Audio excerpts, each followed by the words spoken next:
नमस्कार प्रणाम। हम ममता कर अहाँ सबके स्वागत कर रहल छी। मधुश्रावणी के तेसर दिनक कथा कहि रहल छी। आइ पृथ्वी के जन्म होइतनि।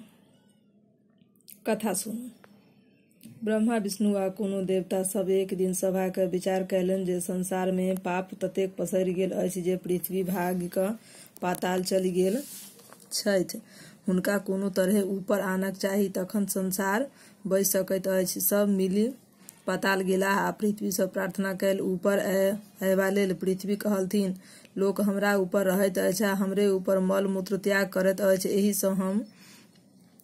एहि सँ हमर अपमान होइत अछि जे हमरा सहन नहि अछि। देवता लोकनि कहलखिन, अहाँ एकर चिंता नहि करू। जे अहाँक ऊपर मल मूत्र त्याग आ ओकरा देख ले, तकरा स्वयं ओकर पाप होयतैक। जे अहाँ सँ बिना क्षमा मंगने अहाँक ऊपर पैर रोपत, सेहो पापक भागी होयत।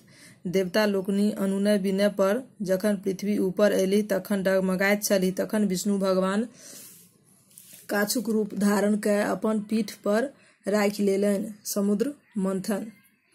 देवता लोकनि सुमेरु पर्वत पर समुद्र मंथनक विचार विमर्श लेल एकत्र भेलाह। विष्णुक विचार भेल जे ई कार्य देव दानव सब मिलि कऽ करथि।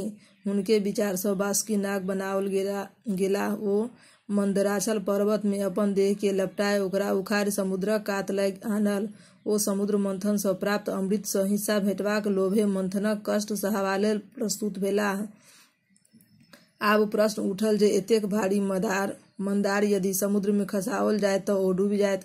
तें कोनो आधार होबाक चाही जाहि राखि के मंथन कयल जाय। ई भार देवता ओ दानवक आग्रह कयला पर कूर्मराज कच्छप गछि लेलनि। मंदराचल के मंथनी बनाओल गेल आ बासुकी नाग के ओकर रस्सी। समुद्र मंथन आरंभ भेल। नागक फोंक दिशा दानव सब पकड़लनि आ पूँछ दिशा देवतागण। समुद्र मंथन सँ समुद्रक जीव जंतु सब पिसाय लागल आ मंदारक ऊपर गाछ पर आपसी रगड़ सँ टूटि टूटि खसय लागल। ओहि रगड़ सँ पर्वत पर आगि लागि गेल। तें ओहि परहक जड़ी बूटी, सोना चांदी, मूंगा मोती आदि जरि कऽ भस्म भऽ गेलैक। देव दानव के गर्मी सँ व्याकुल देख इंद्र वर्षा करय लागल। वर्षा सँ अमृतमय सब भस्म धोखरि धोखरि समुद्र में खसय लागल। एहि सँ समुद्र के नुनगर पानि दूध भऽ गेल आ अधिक काल तक मथला सँ घी भऽ गेल। एहि प्रकार से आरो अधिक काल तक मथला सँ घी भऽ गेल। एहि प्रकारे आरो अधिक काल तक मथला सँ समुद्र सँ लक्ष्मी, सूरा, मदिरा, उच्चै श्रवा घोड़ा निकलल जे चंद्रमा लोकनि हथिया लेलनि। तत्पश्चात अमृत नेने धनवंतरी प्रकट भेलाह। तखन विष निकलल। ओकर दाह सँ देव दानव सब मूर्छित होबय लागल। तखन हाहाकार मचि गेल। अंत में विष्णुक निहोरा सँ महादेव सबटा विष के घोंटि गेलाह। ओहो शीघ्रहि बेहोश भऽ गेलाह। तखन गौरीक निहोरा मिनती पर विषहाराक संग बहुत रास साँप, बिढ़नी, चुट्टी आदिक जाकऽ महादेवक शरीर सँ विष निकाललक। अंत में महादेव के अनुरोध पर कंठ में अनेक विष छोड़ि देलक, जाहि सँ हुनक कंठ कारी भऽ गेल। तहिये सँ ओ नीलकंठ कहाबय लगलाह। अमृत लेल देवता आ दानव में झगड़ा होबय लागल।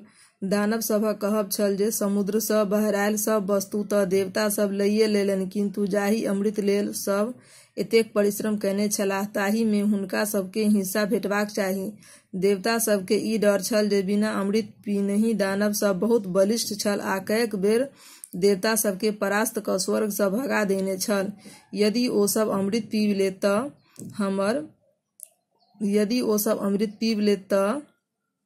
पीब लेत तखन तऽ अमर भऽ जायत आ सदिखन हुनका सबके दबौने रहतै। ई सोचि भगवान विष्णु मोहिनी रूप धारण कय दानव सबके मोहबाक लेल हुनका सबके आगू आगू भऽ गेलाह। दैत्य मोहिनी स्त्रीगण सँ मोहित भऽ अमृत उठाए हुनके हाथ में राखि अस्त्र शस्त्र लऽ देवता लोकनि के युद्धे करय दौड़ल। ताबत भगवान नारायण देवता सबके अमृत पिया देलनि। देवते लोकनिक रूप धरि राहु नामक दैत्य सेहो अमृत पीबय लागल, किंतु चंद्रमा आ सूर्य ओकरा चिन्हि गेलाह आ भगवान विष्णु के कहि देलनि, यावत ओकरा कंठ में अमृत जाय ताबत विष्णु अपन चक्र सँ ओकर गर्दन काटि देलनि। अमृतक स्पर्श भेलाक कारणे ओ मरि नहि सकल, किंतु दुई भाग में विभक्त भऽ मुंड राहु आ धड़ केतु कहौलक। ताहि सँ ओ सूर्य आ चंद्रमाक शत्रु भए गेल। तेँ एखनहु धरि ओ कहियो कहियो अमावस्या में सूर्य के आ पूर्णिमा के चंद्रमा के गिरी लैत अछि, जाहि सँ सूर्य ग्रहण आ चंद्र ग्रहण होइत अछि जे ओकर धर काटल छैक। तेँ सूर्य चंद्रमा फेर बाहर भऽ जाइत छथि। देवता के अमृत पियलाक पश्चात भगवान विष्णु अस्त्र शस्त्र लय दानव सबसँ घमासान युद्ध कऽ ओकरा सबके मारि काटि पाताल भगा देलनि। बचल अमृत इंद्र के सुपुर्द कय देल। ओ विश्वकर्मा के ओकर रखवारीक भार देल गेलनि। समुद्र मंथन में बासुकी नाग रस्सीक कार्य कयने छलाह। हुनका देवता लोकनि सँ ई वरदान भेटल छल जे हुनका मायिक श्राप नहि लगतनि आ ओ सपरिवार जनमेजय महाराजक यज्ञ में नहि जयताह। हुनक भागिन आस्तिक मुनि हुनक रक्षा करथिन। तेसर दिन के कथा मधुश्रावणी के समाप्त भेल। धन्यवाद।